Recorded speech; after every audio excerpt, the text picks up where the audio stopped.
তোমাদের দৃঢ়তা দেখে শিক্ষক হিসাবে আমি গর্ববোধ করি। এবং আরো একটা কথা পরিষ্কার করে বলি, মুক্তিযুদ্ধ পার হয়ে গেছে, নতুন করে আর কেউ মুক্তিযোদ্ধা সেই ৭১ যে আর নতুন করে মুক্তিযুদ্ধের কোনো সুযোগ নেই। কিন্তু একটা কথা খুব পরিষ্কার করে মনে রাখতে হবে, যারাই ন্যায়ের পক্ষে, ন্যায্যতার পক্ষে, অধিকারের পক্ষে, তারা সবাই আজকের দিনের মুক্তিযোদ্ধা।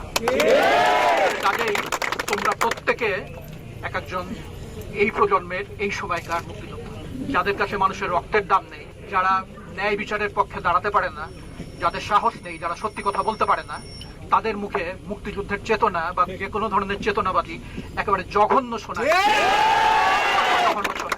আমরা এই লাগামহীন হত্যাকাণ্ডের বিচার চাই।